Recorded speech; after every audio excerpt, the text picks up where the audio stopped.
जी, मकसूद आलम। मकसूद साहब, आप कौन है तबरेज, मरहूम तबरेज के? मैं उनका छोटा चाचा हूँ। अच्छा, मतलब सगे छोटे चाचा। जी जी। ओके, आप पूरी बात बताइए कि क्या क्या हुआ, कैसे कैसे हुआ, वो कहाँ रहते थे तबरेज, उम्र क्या थी? तबरेज की उम्र 24 साल है और वो पूना में काम करते थे। 7 से 8 साल से वहीं रह रहे थे और 2 महीना पहले वो आए थे अपने घर पे।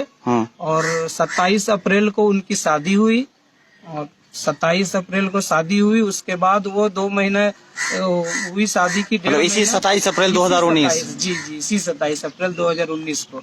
और वो अभी बोले कि ईद के बाद हम चले जाएंगे पूना और अपने फैमिली को लेके चले जाएंगे।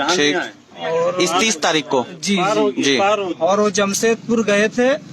जमशेदपुर गए थे 17 तारीख को, क्योंकि 10 बजे रात को वो कॉल किए अपने अहलिया को, वाइफ को कॉल किए 10 बजे रात को कि मैं आ रहा हूँ।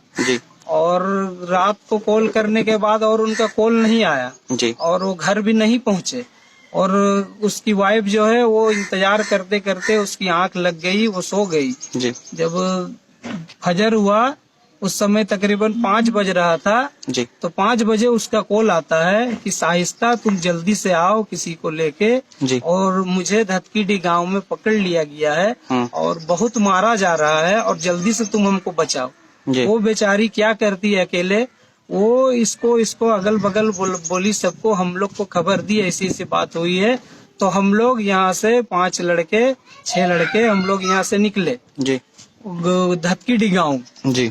जब धतकीडी गांव वहाँ पर पहुँचते हैं तो देखते हैं कि पूरा गांव वहाँ पे 2-3 गांव मिलके उसको पीटा जा रहा है, बहुत जबरदस्त पीटा जा रहा है, पोल में बांध के रखा गया है और उससे बोल बोल के मारा जा रहा है। क्या बोल के मारा जा रहा है? कि जय श्री राम बोलो और एक बार जय श्री राम बोलो और एक बार जय श्री राम बोलो, और उसको बोला जा रहा है कि तुम चोर हो बोलो। तो ये सब उसको साजिश में फंसा। मगर इस वीडियो में तो वो बार बार ये कह रहा है जय श्री राम, तो उसने दबाव में कहा है, मगर कह रहा है कि मैं चोर नहीं हूँ और मैं नहीं जानता, क्योंकि उस रास्ते से वो आ रहा था। जी जी। तो उससे नाम पूछ के मारा गया है। जी जी। उसको सबसे पहले उससे नाम पूछा गया कि तुम्हारा नाम क्या है, तो वो बताता अपना नाम सोनू अंसारी जी। तो वहाँ पे बोलते हैं लोग कि ये सोनू अंसारी नहीं होता है बे मादरचोद, तुम अपना ओरिजिनल नाम बताओ। और ये बोला कि नहीं मेरा नाम सोनू अंसारी। बोला कि ओरिजिनल बताओ, तो बोलता तबरेज अंसारी है। तो उससे जब तबरेज अंसारी बोलता है तो बोलता ये मुस्लिम है, ये साला कटुआ है, उसका वो वाला काट देना चाहिए, ये भी शब्द इस्तेमाल किया गया है। और उसको पीटा जा रहा है, बेरहमी से उसको पीटा गया और इतना पीटा गया कि गांव वाले मिलके उसका जान ले लिए। उसके बाद जब वो अधमुरा हो गया, कोमा के हालत में चला गया, तब वहाँ पे पुलिस पहुँचती है और पुलिस आके वहाँ पर खड़ी रहती है और पुलिस कुछ भी नहीं कर रहा है, वो फिर भी उसको मारा जा रहा है, पुलिस के सामने उसको मारा जा रहा है। प्रशासन वहाँ पे आके खड़ी है और उसको मारा जा रहा है।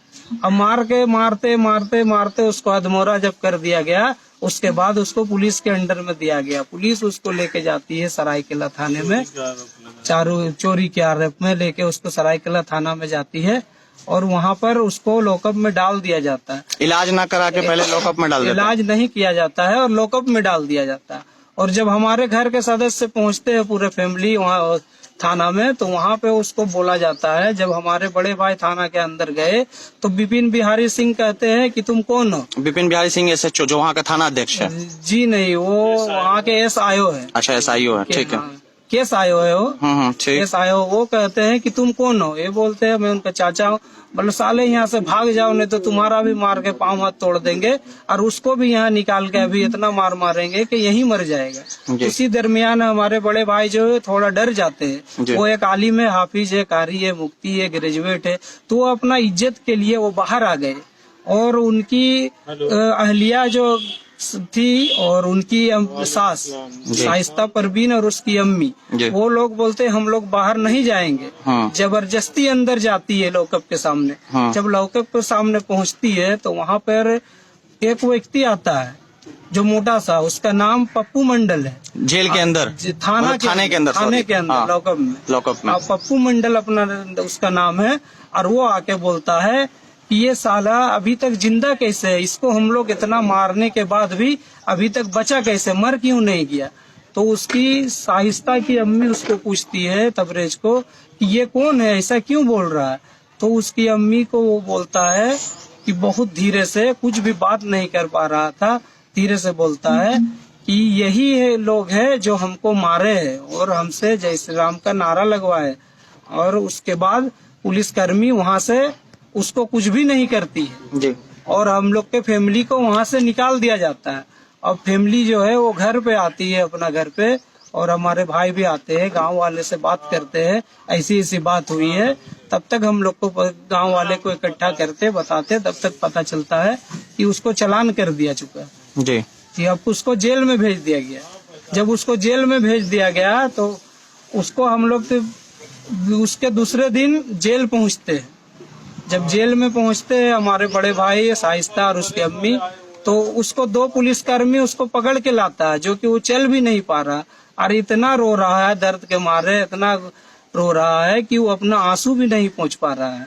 और 2 पुलिसकर्मी उसको पकड़ के रखे हुए हैं, खड़ा भी नहीं पा रहा है, अपना हाथ को भी नहीं उठा पा रहा है।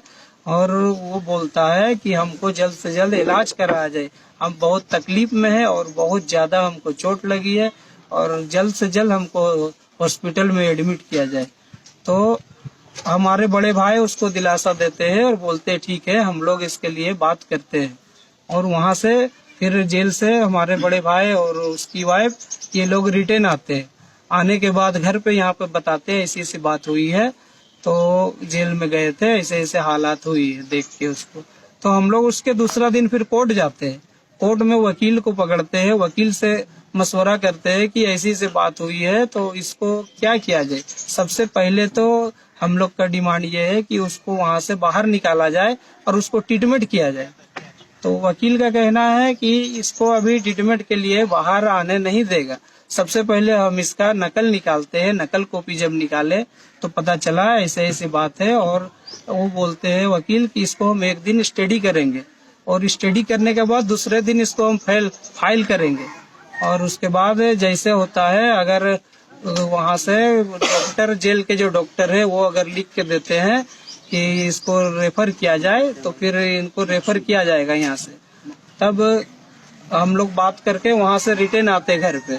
अब एक दिन गुजरता है, दूसरे दिन पता चलता है सुबह सुबह कि सुबह सुबह उसको आनन फानन में सदर हॉस्पिटल में लाया गया। हम लोग को जब पता चलता है कि उसको आनन फानन में लाया गया तो हम लोग हॉस्पिटल पहुंचते हैं। आनन फानन में जब उसको लाया गया, एडमिट मतलब तीसरे दिन 18 तारीख के रात की 17 तारीख की रात की घटना है। 18, 19 को नहीं, 20 को हॉस्पिटल लाया गया। नहीं, 20 को नहीं, 22 को लाया गया। अच्छा। जो कि उसको इलाज भी नहीं कराया गया, जेल में भी उसको ट्रीटमेंट नहीं किया गया। इसमें जेल के जो डॉक्टर है वो सबसे बड़ा मुजरिम है और जेलर भी। अच्छा। ये सब साजिश से सब मिले हुए हैं और ये लोग उनका ट्रीटमेंट नहीं किए और ऐसे ही उसको वार्ड में डाल दिया गया जी।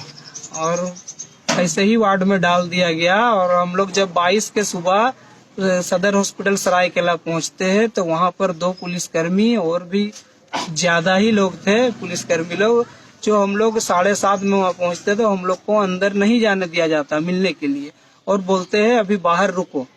तब तकरीबन 1 घंटा हम लोग बाहर ही खड़े रहे और 8:30 बज चुकी थी। उसके बाद बोले कि किसी एक को अंदर जाने की इजाजत है। सुबह 8:30 बजे। सुबह 8:30 बजे, जो कि 7:30 में हम लोग सदर हॉस्पिटल पहुंच चुके थे।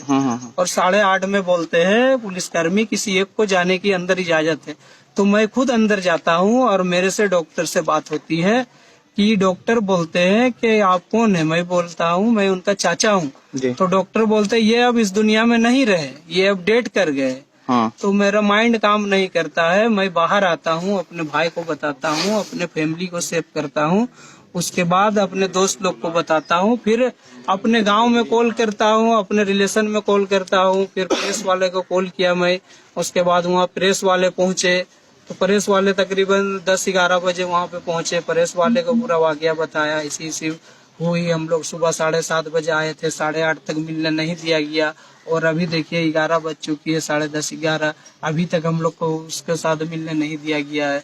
तो प्रेस वाले लोग बोलते चलो हम लोग अंदर चलेंगे, उस बॉडी को देखेंगे और उसके साथ एक फोटो लेना। जब हम लोग अंदर वहाँ पहुँचते हैं तो देखते हैं उसके ऊपर चादर एक डाला हुआ है और उसको हटाया जाता है। उसको जब देखते हैं उसके नाक से झाग निकल रहा है और झाग में उसका नाक में उबाल आ रही है। तो उस उबाल से हम लोग को पता चलता है, हमारे एक दोस्त है डॉक्टर लाइन से, वो चेक करते हैं तो बोलते हैं अभी इसमें जान है, ये तो मरा नहीं है। कितने बजे? ये 8:30 बजे आपको बोल दिया कि मर गया, लेकिन कितने बजे? 8:30 बजे डॉक्टर हमको बोल दिए कि इसकी मृत्यु भी हो चुकी है। ठीक है। और 11:30 बजे जब हम लोग अंदर जाते हैं 3 घंटा के बाद, तो पता चलता है अभी तक उसमें सांस बाकी है, अभी तक वो जिंदा है। तो हम लोग वहाँ पे डिमांड करते हैं इसको जल्द से जल्द ऑक्सीजन दिया जाए और ECG टेस्ट किया जाए। तब वहाँ पे ECG टेस्ट उसको किया जाता है, सबसे पहले उसको ऑक्सीजन दिया जाता है। जब अगर डॉक्टर वहाँ घोषित कर चुके थे कि 8:30 बजे मर चुका है, तो फिर उसको दोबारा ऑक्सीजन कैसे दिया गया और उसको दोबारा ECG टेस्ट कैसे किया जाए, इसके लिए डॉक्टर से हम जवाब मांगते हैं। और इसमें सदर अस्पताल के डॉक्टर सबसे बड़ा मुजरिम है। और उसके बाद उसको ऑक्सीजन लगाया जाता है। ECG टेस्ट के हिसाब से पता चलता है कि अभी भी इसमें 10% जान है। तो हम लोग डिमांड करते हैं इसको कि इसको जल्द से जल्द जमशेदपुर TMH में रेफर किया जाए जी। तो हम लोग का डिमांड को मंजूरी नहीं किया जाता है। अच्छा। और तकरीबन 1 घंटा लगाया जाता है इसमें कि नहीं हाँ नहीं हाँ नहीं हाँ करके वो लोग कहते हैं कि नहीं इसको TMH नहीं MGM भेजेंगे। मतलब दोपहर 12:30 बजे हालत बहुत सीरियस थी, लेकिन फिर भी आपको ना एम्बुलेंस दे रहे थे ना रेफर कर रहे थे। जी, मैं वही चीज बता रहा हूँ कि वहाँ 12:30 बज चुकी थी और हम लोग को रेफर का ऑर्डर भी नहीं दिया जा रहा था। बहुत जबरदस्ती हो हल्ला, बहुत शोर शराबा करने के बाद प्रशासन से बहस हुई, डॉक्टर से बहस हुई, तब हम लोग को बोले कि ठीक है आप लोग लेके जा सकते। जब हम वहाँ पे डिमांड किए ठीक है हमको एम्बुलेंस दिया जाए, इमरजेंसी है, तो वहाँ पर 2 बड़ी गाड़ी एम्बुलेंस अवेलेबल थी जो हम लोग को नहीं दिया गया। अच्छा। और एक सोमो गाड़ी दिया गया जो एम्बुलेंस लिखा हुआ भी नहीं था और लाल बत्ती भी नहीं थी उसमें। और उसका स्ट्रक्चर भी बहुत छोटा था, जो उसका बॉडी फिट भी नहीं बैठ रहा था। हम लोग जबरदस्ती उसको जैसे तैसे उठाए और गाड़ी में डाले, उसके पाँव को मोड़े और उसके बाद हमारे बड़े भाई को उसमें बैठाए और गेट को बंद किए और वहां से निकाला गया। और उसके साथ साथ हम लोग निकले पीछे से। तो पीछे से निकलने के बाद कॉल आता है रास्ता में कि वो ड्राइवर बोल रहा है और 2 पुलिसकर्मी कि इसको TMH हम लोग लेके नहीं जाएंगे, इसको हम लोग MGM लेके जाएंगे। तो भाई हमारे हमको कॉल करते हैं और बोलते हैं कि ऐसी ऐसी बात है, यहाँ पे ड्राइवर और 2 पुलिसकर्मी बोल रहा है कि इसको TMH लेके नहीं जाएंगे, MGM लेके जाएंगे। तो मैं बोलता हूँ कि अपना लाउड स्पीकर ऑन करो मोबाइल का। तो भाई लाउड स्पीकर ऑन करते हैं। तो मैं वहाँ भी बहुत सारा बात बोला, ड्राइवर को भी बका और मैं बोला अगर वो नहीं आना चाहते हैं TMH में तो कौन सा रोड से वो MGM लेके जा रहे हैं। यहाँ मीडिया वाले लोग आए हुए हैं जो कि हम लोग सरायकेला सदर हॉस्पिटल से 40 से 45 मिनट में TMH पहुंच चुके थे और ये लोग रास्ता में ही थे। अब हमको बताया जाए कि अच्छा सेम दूरी आपने 40 से 45 मिनट में तय कर लिया। और अभी तक ये लोग एम्बुलेंस वाले से नहीं पहुंच पाए, वाले अभी तक गाड़ी से नहीं पहुंच पाए, मतलब सीरियस कंडीशन में। जी सीरियस कंडीशन में भी वो नहीं पहुंच पाए थे। और गाड़ी की स्पीड 40 से 40 की स्पीड में गाड़ी को चलाया जा रहा था, जो कि सरायकेला से TMH 35 से 40 किलोमीटर की दूरी है, वो भी वो हाईवे है और कहीं कोई ट्रैफिक भी नहीं है।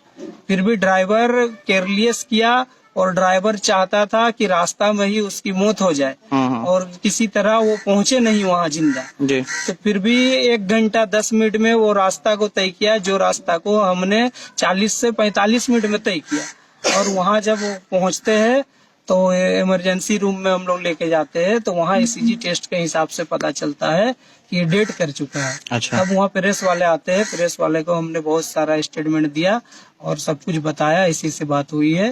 उसके बाद बॉडी को फिर से रिटर्न वहाँ से लाया जाता है सरायकेला में, तो उसको वहाँ पर पोस्टमार्टम के लिए लाया जाता है। तो पोस्टमार्टम के लिए लाया तो हम लोग ने वहाँ पे कंप्लेन किया कि हम लोग FIR दर्ज कराना चाहते हैं। तो हमारी FIR दर्ज कराने के वजह से वो लोग बोलते हैं कि नहीं पहले FIR दर्ज नहीं होगी, पहले इसको पोस्टमार्टम किया जाए। तो हम लोग डिमांड करते हैं कि पोस्टमार्टम करने नहीं देंगे, पहले FIR दर्ज होगा। तो पुलिस प्रशासन बहुत ही हम लोग को प्रेशर देते हैं और जबरदस्ती धमकाते हैं, चमकाते हैं और बोलते हैं कि नहीं पहले पोस्टमार्टम होगा। हम लोग ने पोस्टमार्टम का ऑर्डर नहीं दिया, और हम लोग से जबरदस्ती FIR लिखाया गया कि ऐसे ऐसे लिखो। अच्छा, खुद से लिखवा दिया कि ये चीज लिख दो। जी जी जी, ऐसे ऐसे लिखो, लिखवा के FIR को वहाँ पर लिया गया। उसके जल्दी जल्दी में हम लोग को लिखाया गया कि जल्दी जल्दी लिख के दो, नहीं तो टाइम खत्म हो जाएगा। 4:30 बज चुका है और 5 बजे पोस्टमार्टम बंद हो जाएगी, 5 बजे के बाद नहीं होगी। और जल्दी जल्दी हम लोग से लिया गया, जो भी सका वो लिखवा दिया और